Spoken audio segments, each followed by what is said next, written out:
Break के बाद खुशामदीद। नाज़रीन, मियां बीवी में तकरार और नाचाकी आम सी बात है। ये रंजिशें देर पार नहीं होती, मगर कई बार छोटी छोटी गलत फहमियां जानलेवा साबित हो जाती हैं। घर टूटते नौनिहाल दरबदर होकर रह जाते हैं और मामलात बाज़ औक़ात घर टूटने और कई बार जिंदगी की डोर टूटने का सबब बन जाते हैं। अक्सर देखने में आया है कि मामूली सी बात से शुरू होने वाली नोकझोंक का इख्तिताम खूनी खेल में बदल जाता है।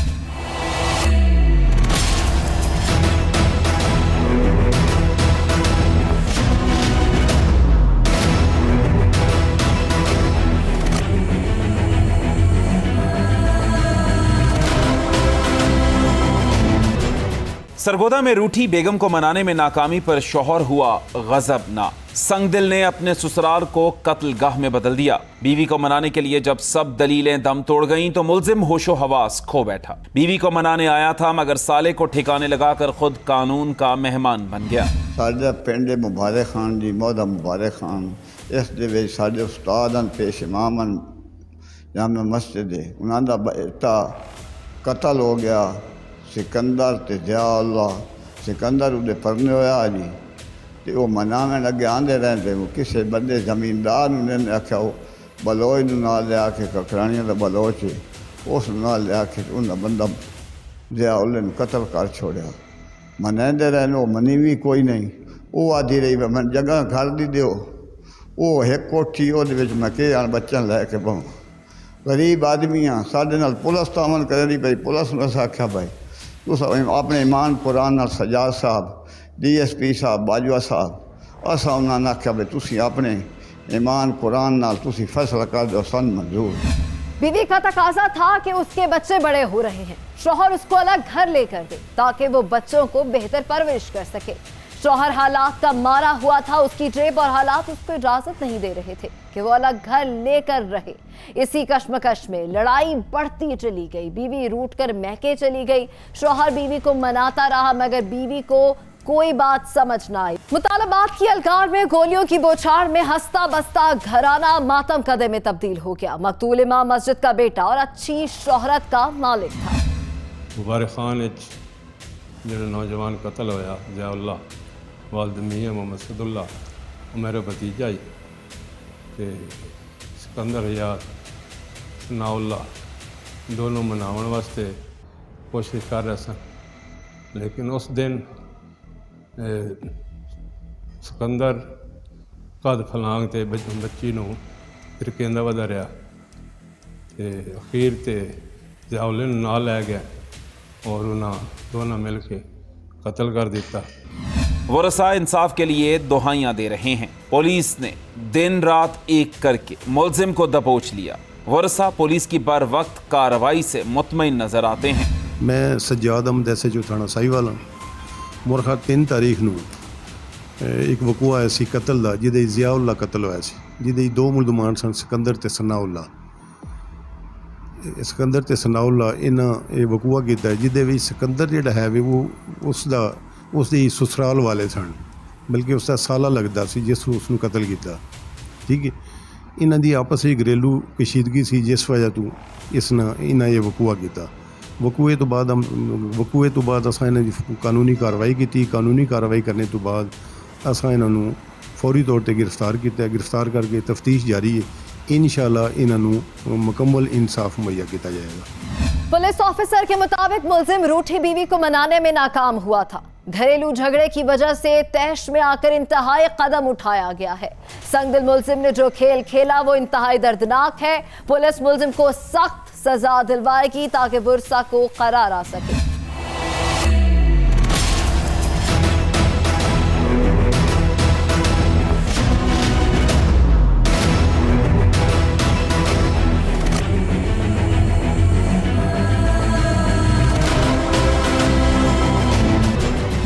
नाज़रीन, अगली कहानी का रुख करते हैं। कर्जा आप सोशल मीडिया पर आजकल बहुत ज्यादा वायरल हो रही है। सोशल मीडिया पर आपने भी ऐसी कई ऐप्स देखी होंगी जो आसान इक़सात पर कर्ज देने की सुनहरे ख्वाब दिखाती हैं। ऐसी ही कर्ज ऐप सहूलियत फराहम करने की बजाय शहरियों की जिंदगियों को अजीरन बना रही हैं। सोशल मीडिया पर ऐसी ही एक ऐप के जरिए कर्ज हासिल करने वाले एक शख्स की खुदकुशी का मामला वायरल हुआ है। मतूफी की खुदकुशी के पीछे क्या है असल मुहर्रिकात? क्यों ऐप के जरिए कर्ज लेने वाला खुदकुशी करने पर मजबूर हुआ? ये कहानी सबको चौंका देने वाली है।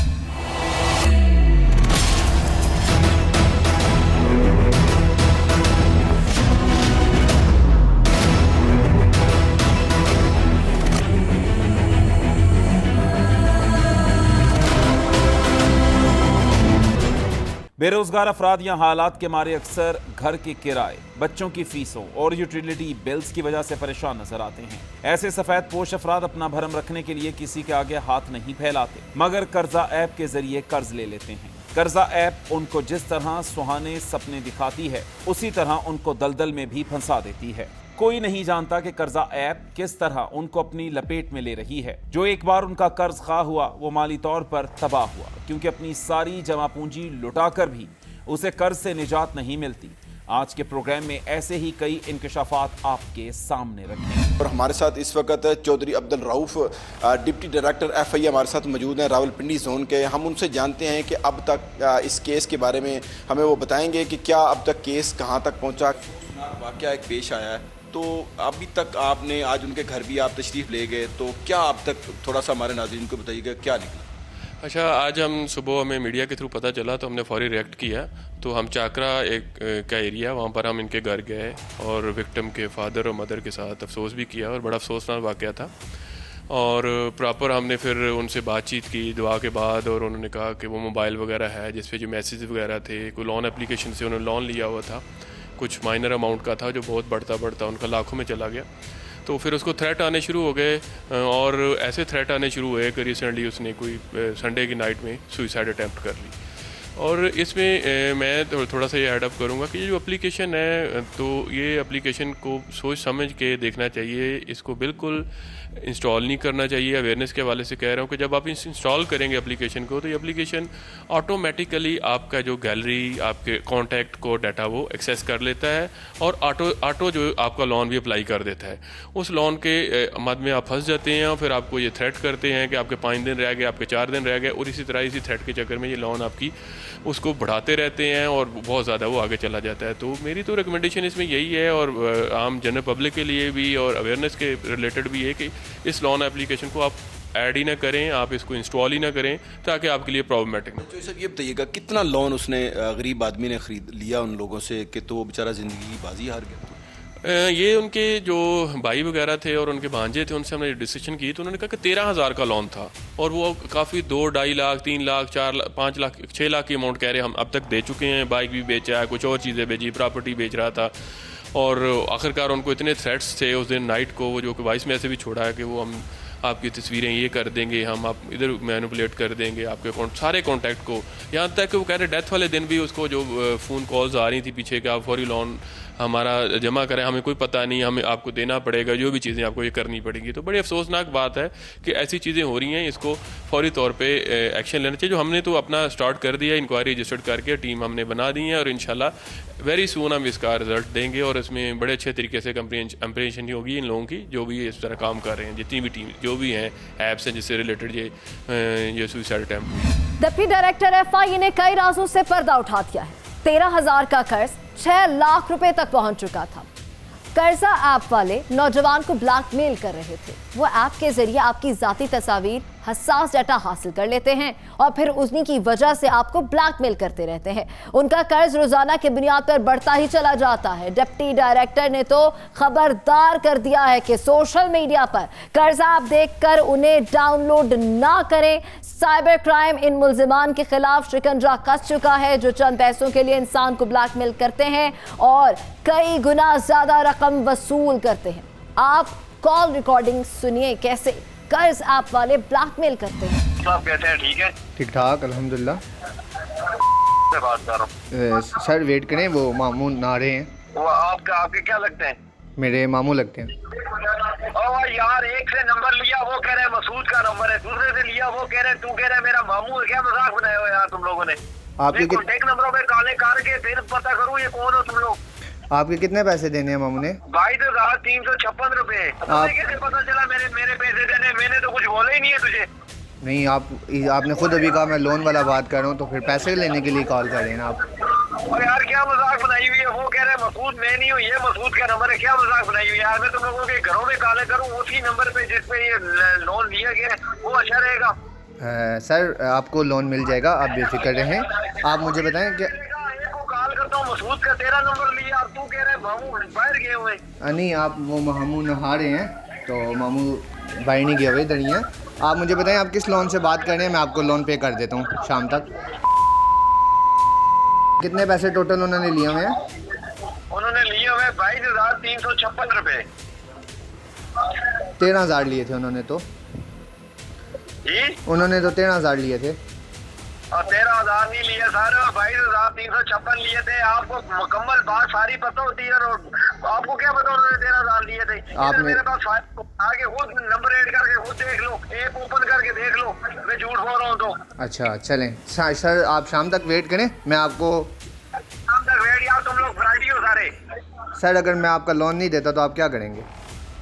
मैं उसके कॉन्टेक्ट नंबरों पे काले करूंगा। ये मसूद सारे बाहर निकलोगे, गैलरी का एक्सेस होता है सारा हमारे पास। अच्छा सही। कर्जा लेने वाला शख्स खुदकुशी कर चुका था। कर्जा ऐप वाले लवाहिकीन को भी डरा धमका रहे हैं, जायद रकम का मुतालिबा कर रहे हैं। जरा खुदकुशी करने वाले का रुला देने वाला वॉइस नोट सुनिए। मुझे माफ कर देना, ना मैं आपके काबिल हूँ, ना मैं बच्चों के, ना मैं अच्छा बाप बन सका, और ना मैं अच्छा हस्बैंड, और ना अच्छा बेटा। मैंने बहुत सारे लोगों के पैसे देने हैं सूद के, जो उन्होंने मेरा जीना आराम किया हुआ है। इसलिए मैं आपको बोल रहा था कि घर सेल कर देते, आपने बोला नहीं, घर नहीं सेल करना। मेरे पास और कोई ऑप्शन नहीं था, मुझे माफ़ कर देना। बेबसी आया है, 13,000 का कर्ज गले का फंदा बन गया। 6 लाख रुपए और मोटरसाइकिल बेचने के बावजूद 13,000 पूरे ना हुए। कर्ज आपके नुमाइंदों ने ब्लैकमेलिंग और डाटा चोरी करके डराया धमकाया। उनके उन्हीं रवैयों की वजह से नौजवान ने अपनी जिंदगी से हाथ धोना बेहतर समझा। उस नौकरी उसने जिला खत्म हुई तो उसने सूद के पैसे लिए 13,000 रुपया। 13,000 रुपया उसने लिया, तो वो 13,000 से जहाँ 6 लाख रुपया दे बैठे, वो सूद बढ़ना ही जा रहा। तो इस वक्त तक तकरीबन 6 लाख रुपया दे बैठे। फिर उसने अपनी मोटरसाइकिल भी बेच देती है, बेच के उस नौकरी की था। फिर आखिर में उसने खुद कची जिस दिन मिस ने कोई उस कॉल की है, फोटो भेजे ने मीडिया ते वो कैमरे ते जड़ा मोबाइल है नंगे, उस तो बाद उसने रात में खुदकशी कर ली है। ये मेरा पीर वाला जी रात सी पीर नहीं, हफ्ते नहीं रात में, एतवार नहीं रात में, कि रात ने टाइम कहने कि बस 10-11 बजे उसकी बीवी कहने कि फ़ोन आया कोई उसकी, तो बाहर चला गया। उस तो बाद कि मैं सो गई हाँ, बेटा आया उसको खाना दिया, बस सो गए हैं। फिर मेरी आँख खुली है, पता नहीं कोई 1-1:30 बजे ना टाइम होया या 2 बजे ना टाइम होया, तो मैं देखनी है तो कमरे भी नज़र नहीं आया। तो मैं उठ के बाहर देखा, परेशान रहना सी, इस हफ्ते मैं जल्दी ना उठ के किधर चला गया। अक्सर ना फ़ोन आया ना से के परेशान है, बस मैं देखनी है तो बस पखे न लुट गया। उस पर से पता चले उससे फ़ोन किया, जो है छोटा मेरा बेटा है उसकी, उसने जो बच्चा है उस के चाचू इस तरह पापा ने खुदकुशी कर ली है कि दादो को लेके पहुँचो। फिर मेरे ख्याल में हॉस्पिटल लेके गए होते। फिर मेरा दूआ बेटा गया, मैनू नहीं पता दसिया ने। मेरी बेटी तरनोल डर रही नहीं, उतों आई है तो दरवाज़ा खटकाया ने, नमाज तो पहले सुबह की नमाज तो पहले दरवाज़ा खटकाया। मैं परेशान हो गई, मैं क्या मसला है, इस तरह कितों आए हो? यानी सऊद जड़ा है ना, तो उसकी तबीयत बहुत ख़राब है, बदुआ करो। बस नाल यही गल कहने उसकी होया कि मैं पूछा, उन्हें कोई नहीं दसिया, वो कहने बस उसकी दुआ करो, बस यही गल करी। जैसे नमाज दुआ पढ़ी, बेटी मेरी पढ़ी। मैंने थोड़ी देर बाद मेरा जरा जमाई सी तो पूछना उत्ते फ़ोन किया, दसिया ने कि वो ख़त्म हो गया। सानू उस वक्त पता चलिया कि वो उन दुनिया ते कोई नहीं है। फिर उन्होंने कोई नहीं बताया कि मैनू नहीं दसिया ने बच्चे ने बहुत भी खराब इस लेके आए थे लाश। बूढ़ा बाप तड़प रहा है। उसका जवान बेटा सोशल मीडिया पर कर्ज देने का झांसा देने वाली शातिराना ऐप का शिकार हो चुका था। कर्जा महज दूर के ढोल सुहाने जैसा था। खुशहाली के ख्वाब में बर्बादी की ताबीर बख्शी। वो घर के हालात को बेहतर करना चाहता था, मगर वो दरो दीवार को रुला गया। उसे क्या मालूम था कि 13,000 कर्जा उसके गले का फंदा बन जाएगा। गवर्नमेंट की तरफ से कोई आपसे किसी बंदे ने रब्ता किया कि नहीं किया? FIR हुई नहीं हुई तो बताइएगा। जी, रिपोर्ट तो हमने दे दी है थाना रेस कोर्स में। बाकी ये कि FIR के डायरेक्टर आए थे दिन के वक्त, तो उनके सामने भी कोई कॉल्स वगैरह आ रही थी, उन्होंने भी कॉल सुनी है, देखी है, तो उन्होंने यकीन दहानी कराई है कि इंशाल्लाह अमल दरामद होगा इसके ऊपर। भाई के मुताबिक महज चंद हजार का कर्ज था। वो ऐप वालों के चक्कर में ऐसा फंसा कि इस भंवर से निकल ना पाया। शातिराना बिसात ने इसकी जिंदगी की बिसात लपेट दी। ब्लैकमेलिंग ने मासूम बच्चों का बाप छीन लिया।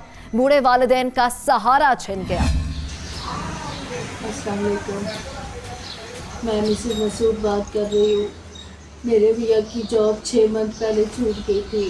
उन्होंने घर का रेंट देना था, बच्चे की फीसें देनी थी, इसके लिए वो लोग बहुत ज़्यादा तंग हो गए थे, तो उन्होंने एक इजी लोन ऐप वालों से 13,000 रुपये का लोन लिया। 1 हफ्ते के बाद ही वो लोग मैसेज करना शुरू हो गए हमें कि आपका लोन की अमाउंट इतनी बढ़ चुकी है। वो बढ़ते बढ़ते तीन हफ्तों में उन लोगों ने 50,000 तक अमाउंट हमारी बढ़ा दी। वो अदा करने के लिए मेरे हस्बैंड ने एक दूसरी लोन जो है दूसरी ऐप से फिर लोन लिया, और इनके अदा करते करते जो है ना वो हर हफ्ते हमें मैसेज करते।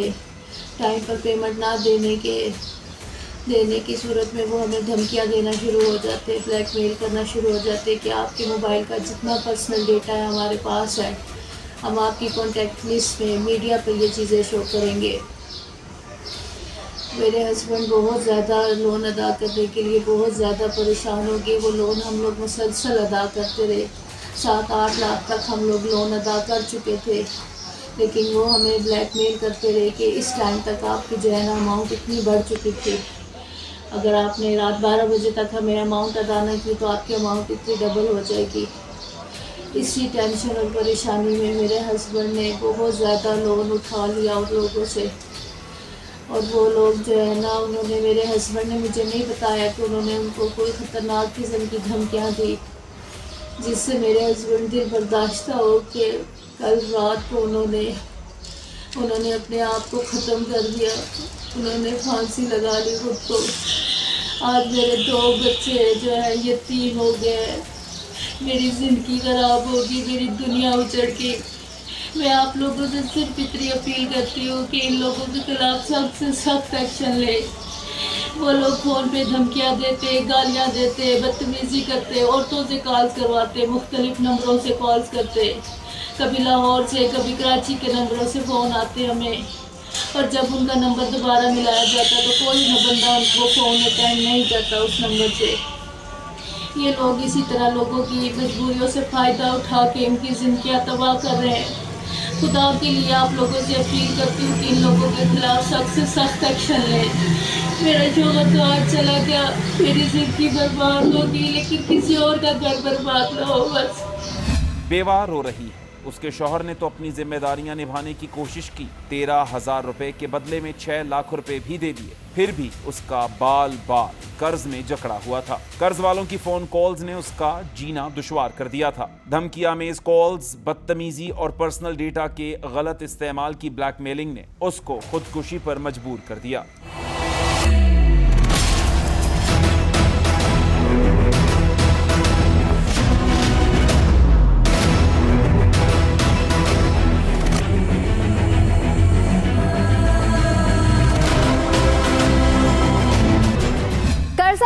सकती है फांसी का फंदा। कर्ज के बदले में जिंदगी गिरवी रखनी पड़ जाएगी, मगर कर्ज फिर भी नहीं उतरेगा। कर्जा ऐप नौजवान के मरने के बाद भी लवाहिकीन को धमकियां दे रहा है।